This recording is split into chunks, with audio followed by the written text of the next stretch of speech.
Seek out the best. 2 words to describe the activity. The Yoruba Unity Forum is Say to you on Be the first to know. Call TV News From the north, south, east, west, and around Africa. Presidential We break the news. Women in Nigeria. Now you can catch all the actions live I wish you would. as the news spreads.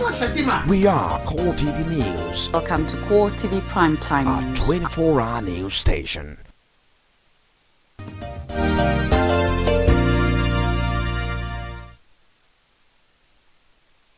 Up of the morning to you, Nigeria. Hope you woke up on the right side of the bed. But just in case you didn't, we're about to make it right for you. I am Nifemi Oguntoye, and this is Core Digest Tuesday. A wise man once said that all that happens to you, life is 10% of all that happens to you. It's 90% of how you react to them. So it's not a function of how much money you have in your pocket right now. It's not really about how much you have. It's about how you react to that particular situation and circumstance in your life. It's about if you're going to swim through it, take it up as a challenge, find out the opportunities in there and cash in on it. All right, let's quickly find out what exactly has been happening all around Nigeria just between yesterday and today. Unfortunately, of course, you recall that we talked about the new Boko Haram video on the show yesterday, and just this morning it's really sad to hear that there is another attack in what is being called Potiskum, I believe, in Yobe. Now, 4 people have been confirmed killed in an attack in a religious procession in Potiskum, a commercial city in Yobe State. And a suicide bomber suspected to have been a member of the terror sect, the Boko Haram, had also launched into a procession of Shiite Muslims celebrating the annual Ashura. That's the 10th day of Haram 1436 celebration. Now, confirming that particular incident, the State Commissioner of Police, Mr. Marcus Danladi, said that in addition to 4 people killed in the blast, 5 others were also injured. The blast did not only kill 3 members of the Muslim Brotherhood plus the bomber, but also it gave a casualty figure of 4 people. But before reporters were able to get to the scene, the group already had evacuated the bodies of those affected by the blast. That's exactly what the Commissioner of Police is saying this morning, and we'll keep you up to date with all the updates on that particular story. But later on in the show today, we'll also be going to ADAMAWA and find out what exactly the situation is in there, and of course, evaluating the incessant Boko Haram attacks. This is coming on the heels of what the federal government has termed an ongoing ceasefire between it and the Boko Haram sect. Is it high time that we forgot the ceasefire deal, especially when Mubi, one of the largest commercial centers in Adamawa, is set to be under what the Boko Haram now term Islamic Caliphate? Of course, the deputy governor in that region is speaking. The governor is speaking. We'll keep you up to date with what they're saying in time. Most importantly now are Nigerians who have become refugees in their own lands. Relief materials now is flying around, and then you see white men, missionary bishops of Catholic dioceses going around with relief materials to Nigerians in this part of the country. And yet people are still saying that they need more. What's the role of the federal government in all of this? But just yesterday we were able to hear 2 major stakeholders out on this issue. The former Vice President of Nigeria, Atiku Abubakar, who is also a presidential aspirant under the platform of the All Progressives Congress, talking about this major challenge of insecurity. We're going to kickstart with Atiku Abubakar, who in his address actually is soliciting for international support for the war against insurgency, and that's beginning to raise eyebrows, because you recall when the over 200 Chibok girls were abducted in Borno State, the international community actually clustered around Nigeria. We had America coming around, we had Britain, we had China, we had almost all the world. I mean, Nigeria was like a spectacle of the global community, and we had promises coming from far and wide. But what did we get from there? There were issues of not being able to penetrate through the Nigerian army. They had to patch somewhere in Chad, in neighboring in neighboring African countries. What exactly can the international community do for us at this time, especially when you recall what we experience in certain other countries that are also fighting insurgency? Many have said that where America steps down to fight, that the war continues for eternity. Now, the ex-vice president is also worried about the humanitarian situation aftermath the fall of Mubi, one of the largest towns in the regions of in that particular region, to the insurgents. And you recall this is from this part of the country, and indeed it should be touched about happenings in that area. But the former vice president said in this particular news conference in Abuja that the world cannot afford to ignore the country. At the time, hundreds of thousands of people in northeast Nigeria are at risk. Now, we're going to hear Mr. Vice President, former Vice President, out right now. And when we come back, we'll also take out some other people we were able to speak with yesterday. Stick around. This Cold Digest Tuesday. Don't go away. This is one of the scenes in one of the internally displaced person camps in Yola after the fall of Mubi to Boko Haram insurgents.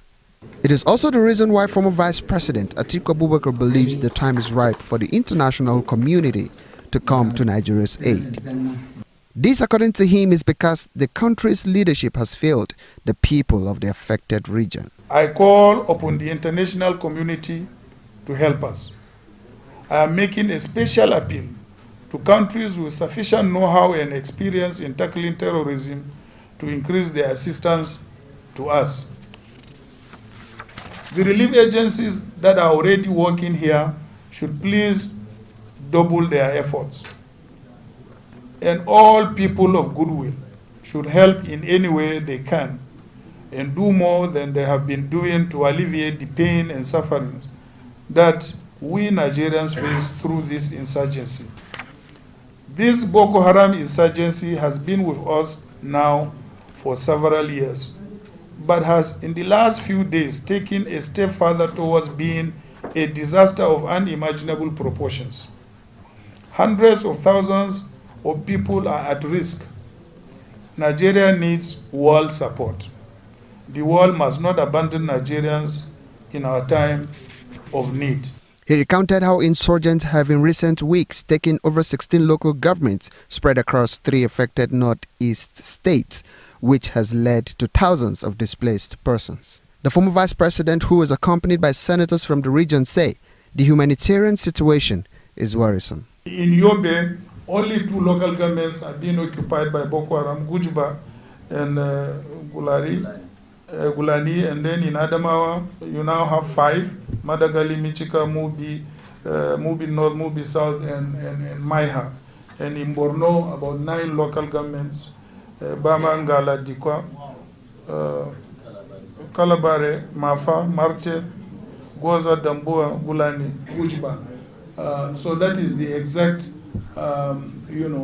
areas that are being occupied. Ever since, these terrorist, group have been taking one territory or the other, there was never a time the Nigerian military has recovered 1 inch of any lost territory in these 5 years. And inevitably, there were questions on what he would have done if he was the president at a time like this. My response time would have been very, very, very minimal. And secondly, I would have used a large part of the fighting force to come from those areas where the insurgency is, because they know the terrain better than any other Nigerian you can take. For now, the former vice president is of the view that the situation has gone out of hands, and the earlier the international community comes to Nigeria's aid, the better for the rest of the world. Former Vice President there talking about what his blueprints would have been if he was in the shoes of Mr. President at this time, talking about his response time being minimal and using local vigilantes who know the terrain better than any other person. Of course, there's been a lot of clamor for what they call state police, people who know the terrain, people who are very close and familiar with the neighborhood to fight this war. But beyond all of that, there are also varying figures as regards which number and what number of local governments are presently under the Islamic Caliphate, what they call Islamic Caliphate by the Boko Haram. Of course, the Deputy Governor in Borno is saying that there are 13 local governments in that state as we speak now, 4 in Adamawa and others in Yobe that are presently under the control of the Boko Haram insurgents. Now, the one that really catches the attention of all is the hometown of the Chief of Defense Staff, Alex Bade, Mobi, which also happens to be one of the largest commercial hub centers in Adamawa, which is presently under the control of the Boko Haram sect. Now, how exactly does the Nigerian army intend to fight this war? Especially, we played with you that clip yesterday where Alex Bade actually said there is a standing order for Nigerian army to step down and stop fighting because of the ongoing ceasefire agreements. Now, how do we intend to bring all of this to bear? How do we intend to fight and overcome this war, especially in the middle of what we now describe as a ceasefire deal? We also spoke with the former president of Nigeria, Olusegun Obasanjo, who took this fight against terrorism from a totally different dimension. And he was talking about first commending federal government's efforts in attempting to register all citizens in the country. And we've been talking about this for a long time. If Nigeria really do have a database where you can go into and know who is who, where such that person lives, what kind of job he does, I mean, there seems to be many more Nigerians who are not accounted for. The former president also talked more about how he planned to do this earlier while he was president,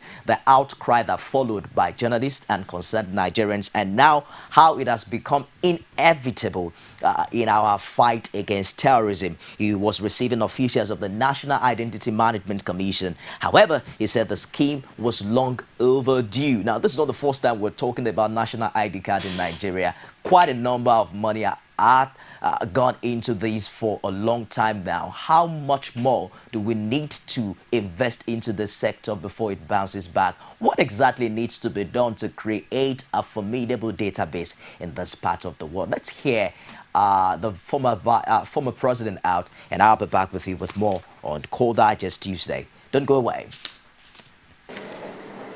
We have been having, and I hope that this is permanent. Yes, sir. I hope so. Is that we've been going from one to the other. But two things have changed. When in 1979 I first approached the idea of identity card, there were protests. Those who felt that this would be used by the police, it will be used by the intelligence, and my brothers here, their predecessors, the media, went to town. Today, I think there's no whimper of any objection or any protest, which is, of course, what progress we have made. That this project will enhance security within this country. Yes. It will also make easy the intelligence gathering or not gathering in the country. But let me once again thank you. Thank you, sir, for taking the trouble to. Former President there, Olusegun Obasanjo, speaking about how important getting a working framework for database in Nigeria, ensuring that Nigerians are registered. How long will that take? how much money are we going to spend again, and hope that this indeed will turn out well this time for our dear country, Nigeria. We'll take a break now, and when I come back, we'll be back with top stories making headlines on some of Nigerian dailies, and thereafter we'll also bring you updates on the Tambuwal defection. Seems to be a lot of interesting development on that story. You don't want to miss it. Stick around. Don't go away. From time immemorial, women have birthed life, shaped character, and by extension, influenced the society. Moremi of Ife, Emoten of Benin, Queen Aminat of Zaria, all women of influence and power. Whether it's before election, after election. How ironical, women being so powerful, yet have few grounds in decision making. They see you as a wife, and I see you as a wife to a man. We are talking women in politics. A woman will be bold enough to stand up and say, I want to become president of Nigeria. Only on Core TV News.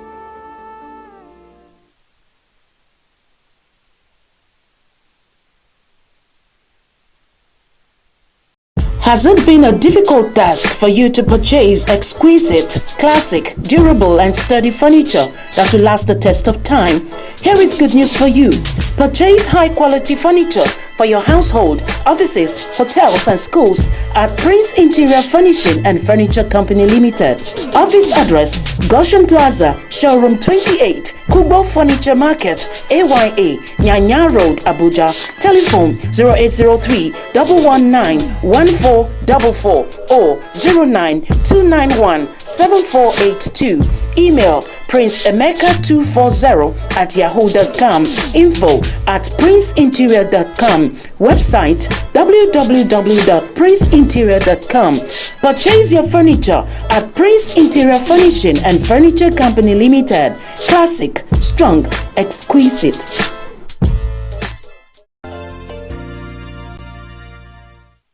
To our top story of discussion this morning, there's an update on the Tambuwal defection. Of course, we've started following this story sometimes late last week. Now, the update is not only that Tambuwal has sued the federal government, he has sued the Independent National Electoral Commission, sued ADAMAWA, who happens to be the chairman of the PDP, and quite a number of other people. But a federal high court in Abuja yesterday has stopped lawmakers elected on the platform of the People's Democratic Party, the PDP, from reconvening the House of Representatives. There's been quite a number of rumors as regards a possibility of having the House to reconvene before the scheduled 3rd of December date. And you recall what Mr. Speaker did when he was dismissing the House and calling for a recess. He actually made public his membership of the All Progressives Congress. Now, Justice Ahmed Mohammed issued the order in a ruling on an ex parte motion filed by the Speaker of the House of Representatives, Aminu Tambuwal, and the All Progressives Congress. We were able to speak with the leader of the APC caucus in the House, Femi Gbajabiamila, to get his own opinion and his updates on all of these developing stories. We're going to take that sound now, and we'll be back for more on Core Digest.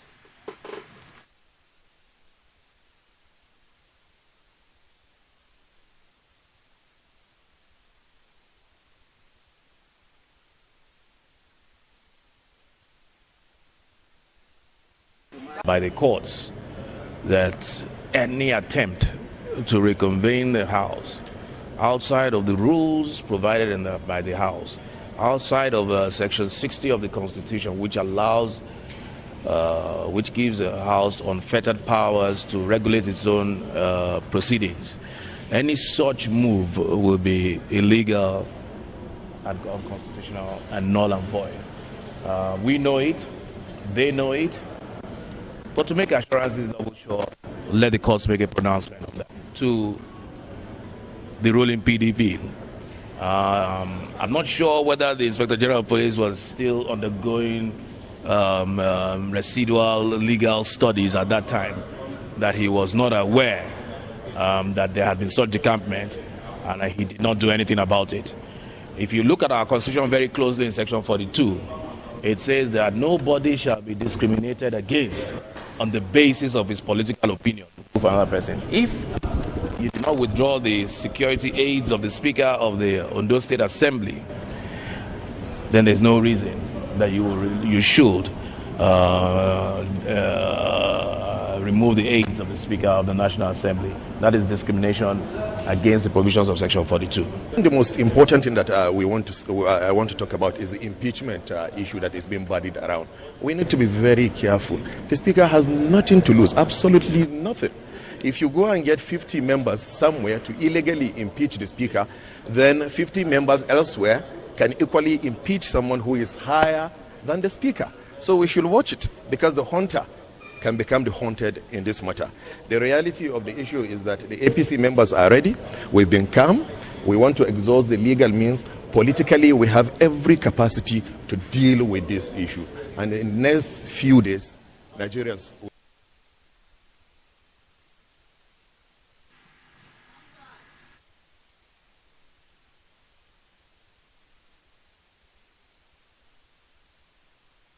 All right, this is that season of the year where you begin to hear a lot of grammar. I mean, people speaking legal terms and all of that, and it's getting very, very interesting. Well, Boso Shifora is still right here with me. Let's kickstart from where they stopped, because I know that you have a lot of grammars to share with us too. That's all. But it is no longer news that High Court has already granted injunction stopping PDP lawmakers from convening before the slated 3rd of December date.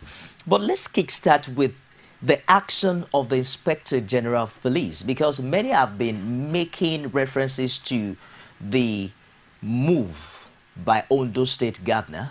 He decamped from the Labour Party to the PDP. Not only him, the Speaker and all members of the House of that particular House of Assembly also decamped, and the Inspector General of Police did not withdraw their security details. How do you interpret that? I think let's start on this premise. It is necessary to state that sometimes people just unnecessarily heat up the polity and not knowing the ripple effect or where these things will land. Let's start like this. There are 5 sensitive positions in this country.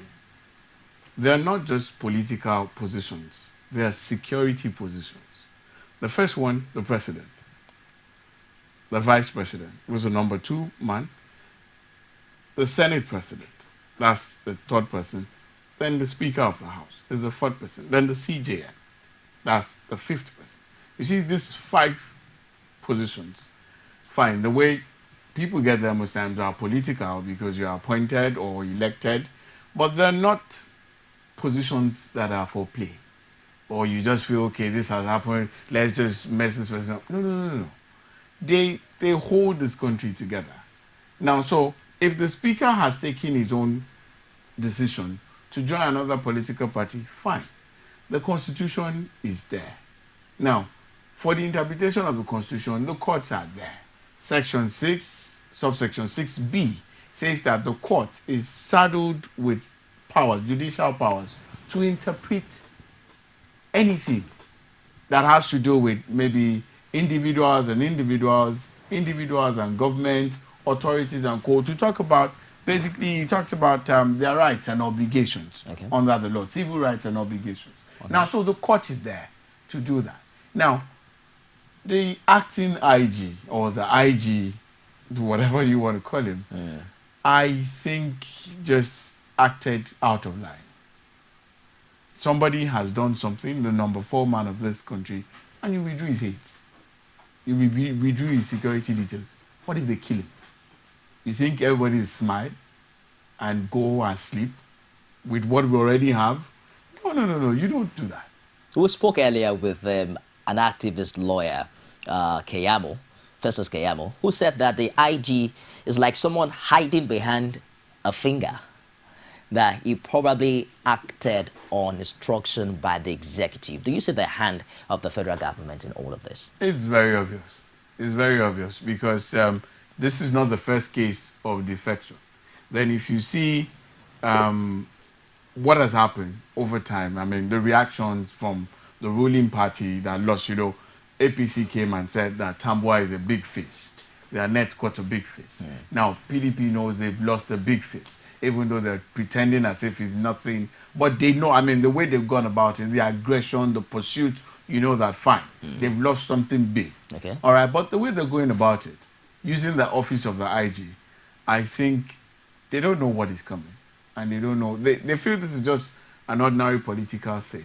But the effect might be worse or might be similar to what we're saying that the insurgents are already doing. Because the IG cannot, in any ramification, in fact, if you look at the hierarchy, he's so far from this person. Then you now decided to withdraw his details. It's obvious he's acting on instruction. But like they say in the Yoruba parlance, that if they sent you the job of a servant, and you not being a servant, being a child of the house, you have to apply some level of discretion. If you were the IG, what would you have done? If you got order, they call it order from above. As a military personnel, you act on orders. Do you debate it? If the order would destroy all of us, I think I'll go back to my boss and explain the implication of what is coming. When rain falls, it pours, and it falls on everybody. So if you are given an order to burn down this place, and you go ahead and throw matches in there, you will get burnt. Everybody will get burnt if we don't die in the process. So what kind of order is that? You may not disobey outrightly, but you can go behind and tell your boss that this thing is not making sense. This thing is not good for us. It is not good for all of us. We will all be consumed. But let's quickly touch on the ambiguity that shrouds this section of the Constitution, Section 68, subsection 1. The NBA President Alege said recently that all of this crisis boil out of the loophole in that provision of the Constitution, saying that probably the Constitution did not oversee or foresee the Speaker of the House or President of the Senate decamping from the party that sponsored its election. Would you say the Constitution is clear on that? There is nothing wrong with the Constitution. The provisions are clear, they are straightforward. You disagree with your president? I'm a lawyer as well. I have the right to say what the courts are there to interpret. Everybody has his own. You know, the law is like an elephant. You call 5 blind people to come and touch it.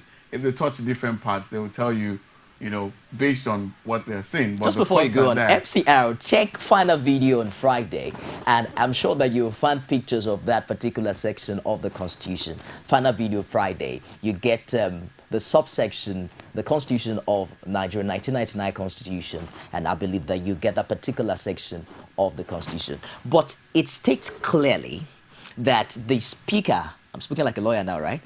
That the Speaker of the House... I even wanted to clear something before you go. Okay. If the law didn't emphasize, the Constitution didn't emphasize that the Speaker of the National Assembly will move, then that makes the law wrong or badly couched. Didn't the same law see them moving in Ondo State? It wasn't badly couched then because they moved to the ruling party. See, we don't have to play the ostrich here. The law is clear. The law is not ambiguous. There's no ambiguity there. Section 68(1) talks about the conditions which somebody may lose his seat. Okay. Talks about, but let's focus on 1G, which says that where you were sponsored by a political party and you move on to another party, then you lose your seat. That's right. That is what. Okay, just go to the next page. There's the first one. Go to the next page. Keep going. That's just 1G. stop here for a while. This is 1G. Yes. It says that if you move to another political party before the expiration of your tenure, then you will lose your seat. Now, but let me now show you something. Everybody has focused on 1G. Now, but the main thing, let's finish with 1G, then I'll go to the main G. Okay. Main thing. Now, it says you will lose your seat when you decamp, having been sponsored by a party. That's right. Now, so technically, based on this, literally explaining it, the Speaker moved from PDP to APC, having come to the National Assembly on the platform of PDP. By that 68 1G, he loses his seat.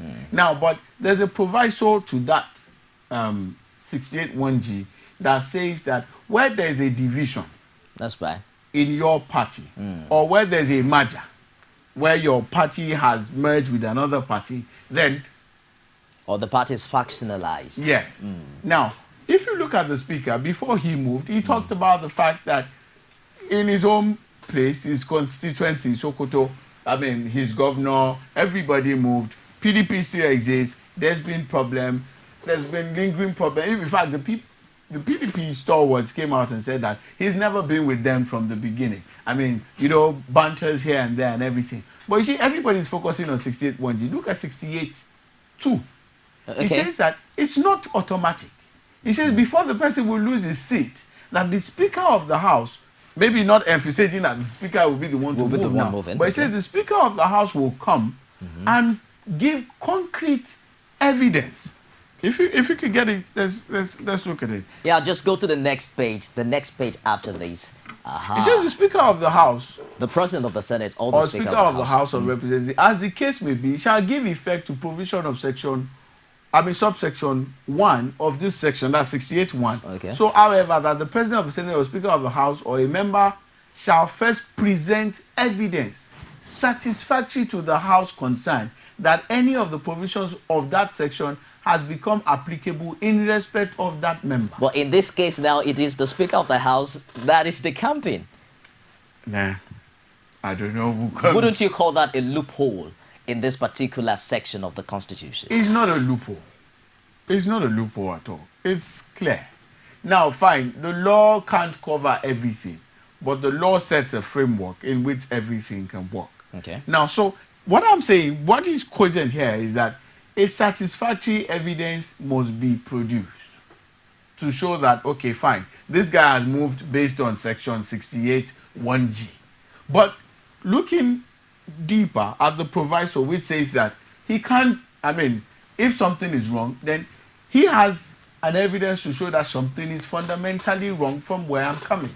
So at the end of the day, you can't just, it's not something automatic that because I cross-carpeted, then you have to. I mean, we had this case in Senate, and Okonkwo moved. He came, I think, on Abgard, and he moved straight away to PDP.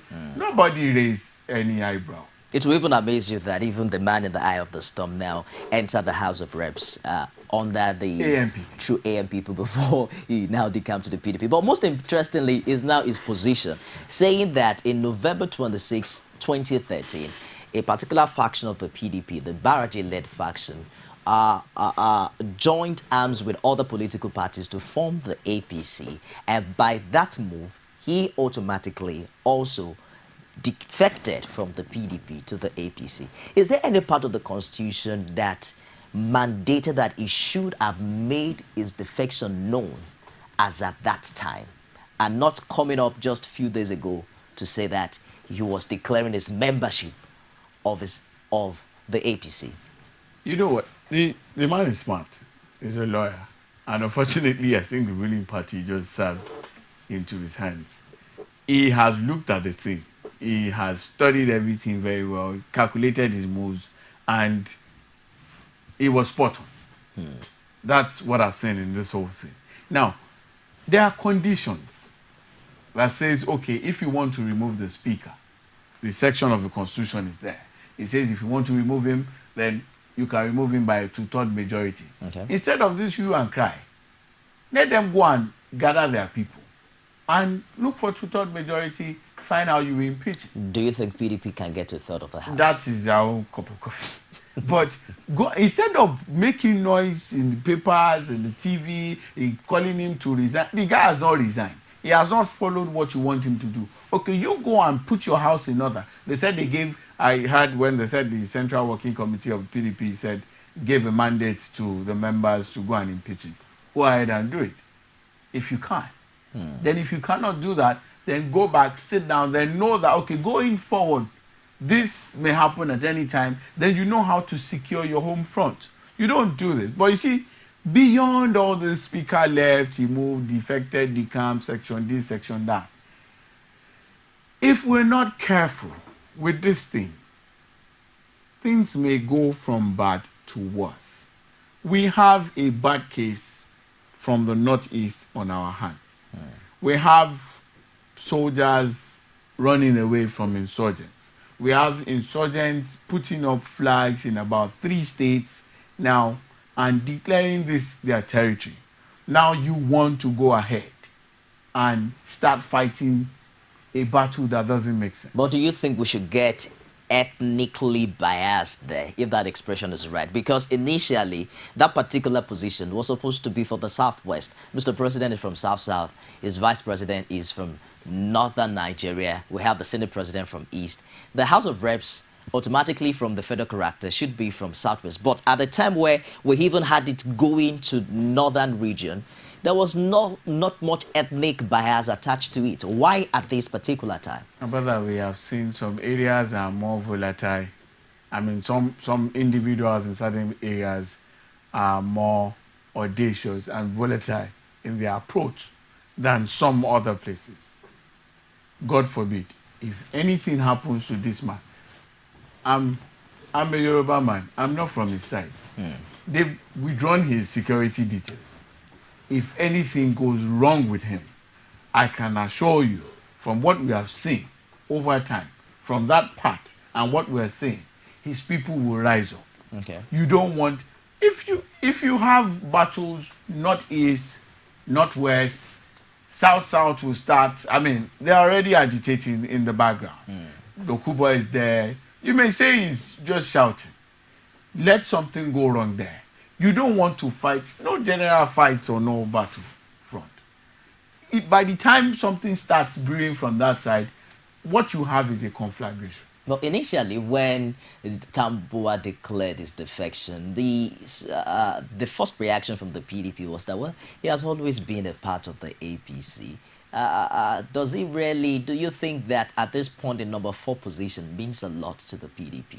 They seem to have the number 1 to 3 and almost every other thing. The House of Rep is a powerful realm of the government. They can impeach the president. It's there in the Constitution. They have the power to go ahead. They could go ahead and do that. But that's not without the cooperation of the Senate. Let them start it first. Then you'll know what will happen. You know, there's something about fire. You know, but people will say that it's the beginning of fight, you know. You don't know where it will end. They just, I mean, it's small fire will just start. And that's it. They impeach president from there because he has the people behind him. I'm just saying, I mean, this is hypothetical. If they go ahead to do something like that, I mean, one of the reps, I can't remember his name, but it was shown earlier. The guy said that if 50 people impeach him, 50 people can gather somewhere and impeach someone higher. That is, the handwriting is on the wall. It's very clear. You can read the signs. And you know, they're not taking it, but it's unfortunate that all those people they're not looking at the big picture. Everybody's doing this for selfish reasons. That's the thing. They're not considering the entire country. Because at this point in time, I don't think this is what we should be bickering about. But I even want us to quickly touch on the role of the police in all of this, because just recently the court ruled out Joseph Umbu's order to ban the Bring Back Our Girls protest in Abuja. And the court of competent jurisdiction say that he doesn't have the right to have done that. How do we balance, how do we ensure that the police force in this part of the world know exactly what is their right to do at critical times so that it doesn't tamper on the peace and the unity of Nigeria? Well, unfortunately, I think Nigeria has degenerated into a situation where everybody feels himself an authority in his own realm. The action of Mbu, I think the court has condemned it, so I don't even want to go there. I mean, apart from the Bring Back Our Girls thing, you saw what else he did. There was a journalist who said something, I think, in a sister station, and the next thing he came and arrested the guy, locked him up. It took the court, it took intervention of the court to set the guy free and tell him that, guy, you can't do this. Defamation, because I mean, people slander people every day. So is it because you are the AIG? And that happened under the very nose of the IG. He didn't say anything. Now, so when you have brazen challenges like that, or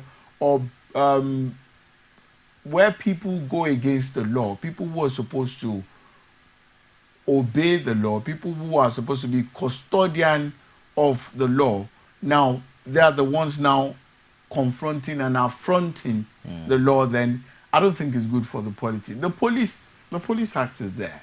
The primary job of the police is to, give security and order, protect people, but when you have police being the one exposing the number 4 man of the country to whatever happens to him, then I don't think the police is doing its job. There's a constitution amendment going on. Already the House of Reps and the Senate already gave their verdict, and it's now at the level of the Houses of Assembly. Why is it that all these parts, these controversial parts of the constitution are not being mentioned for review at this time? My brother, there's a rudimentary expression in law. If you hear that at maybe 100 or 200 level when you start out studying law, basically they say that there are no bad laws. You only have bad people. Okay. All right. If you have bad laws and good people, the good people will work with that bad law and make it good. Now, but if you have a good law and you have bad people, see, the provisions, our constitution, there's nothing wrong with it. It's when people become manipulative that you find out that everybody starts giving different interpretations. The position is clear. This man will lose his seat when he defects. There's a proviso. To every law, to every rule, there's an exception. The exception proves the rule. Now, if the man is within the exception, then leave him alone. Now, but you police now coming, taking over the function of the court. Seriously, what happens to checks and balances? But then, are these bad people also responsible for what we're experiencing at the level of the judiciary? Because there are certain members of the House of Reps who have decamped from the PDP to the APC, and their case has been in court for 8 months now, and we're still counting. Possibly, if the court's already made a verdict on that, this won't be a major challenge. The court will not throw everything away because he wants to attend to a particular case. There are people who have been in court for 2 years. So they have to follow the process. Unfortunately, I think we said on one of your programs before that the courts are... Just a minute. Let's take this call. Good morning, James. Hello? Go ahead with the contribution, please. Hello? Hello? All right, please, this statement, right? That some of these people coming to the program, sometimes we are not blessed, we are not happy with the comments. They should balance their comments and make Nigerians happy. We want peace and not pieces. When somebody is a lawyer that cannot interpret the constitution very well, and then giving out the history that he doesn't know, and then he should go down, the Nigeria should go in crisis. Please, we have to be careful. Thank you. I can hardly understand what James is saying there. No, he said that I couldn't interpret the constitution well, that preaching crisis. But he should have given us his own interpretation of that. I don't think he had particular portion I don't of the think he had me constitution. wrong. But I'm sure that there's a little misunderstanding there. If that should be a comment, well, everybody has what do we call it now? Right to their own opinion on this platform, and that's what Core Digest is all about. Keep your calls coming. We really appreciate them. Now, let's quickly move on now. We were talking about the judiciary, the role of the judiciary in all of this. Is after 8 months, these legislators have not been able to get a verdict from the court. It means that this particular Tambuwal case can go on and on even till after May or June when his term will expire. Yeah, but when the decision comes out, it sets precedent for future cases. It's as simple as that. It's all right. Yes. So you are here to defend the judiciary even with the slow pace of justice. Well, let's take this call from ADAMAWA. Good morning.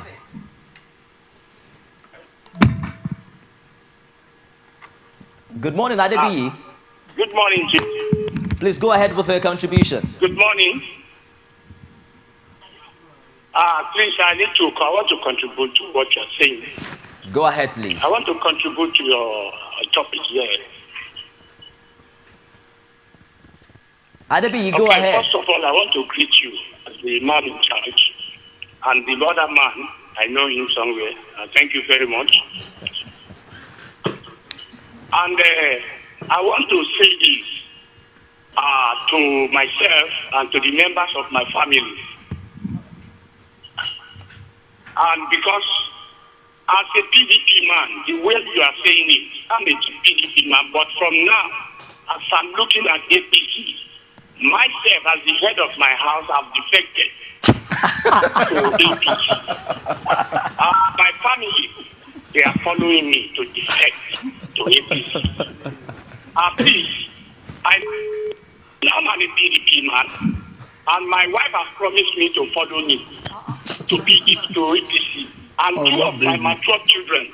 So we are now having 4 votes in my house to give to APC. Thank you very much. It's all right, Adebi, just be careful so that they don't withdraw your security details. Exactly. Very funny. We'd love to hear from you. Keep the calls coming. Just ensure that we keep it live on telephone. Amazing. But then, what signals are all of these giving us for the forthcoming general elections in 2015? Given the history of violence that we've experienced at the Hallowed Chambers, we have seen a House of Assembly in River State where someone broke another person's head with the mace. We've seen people fight at the floor of the House of Reps, even at the Senate. This won't degenerate. These are not good signals.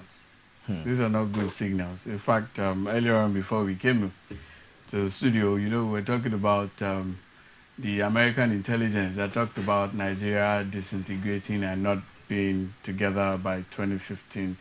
If we continue like this, because what I see are just selfish moves. I mean, whichever way you want to look at it, the Speaker said he wants to go and be governor in his home state. So because of that, I mean, these are all selfish moves. Fine, you can hide under the Constitution, you can, I mean, truth be told, you can hide under the Constitution, you can hide under any lacuna, but you see, the fact is that you have to look at the bigger picture. You have to look at the general good of the nation in whatever decision you take. That's basically the way it is, because these are no good signs. You have things coming up here and people are stockpiling arms here and there. It's just a matter of time. It's just a matter of time. Bosso Shifora, thank you very much for finding time to join us on Core TV News. This is a place to be. Don't run away from us. Yeah, I'm very much at home here anytime I come. And of course, you have followership already. People are, because of you now, are camping from one party to the other. Wow. We'll take a short break now. When we come back, we'll be going to ADAMAWA crisis as this incessant attacks from Boko Haram. Of course, you heard about the attack in Yobe yesterday, in Yobe rather, and I'll be joined by another top-notch speaker who will be doing justice to that. Stick around, don't go away. Every day, every hour, and every minute, news break in Nigeria. Things happen so fast, it's most times difficult to track and comprehend them. But that's what we do right here on Digi360. 2015, would you want to come back again? It's like asking Jesus Christ if he knew he was going to die, will you want to come back as the savior of the world again? We do not just help you track the stories, we break them down, explore all the angles, analyze the issues so that you can fully comprehend the stories and use them to make the right decisions.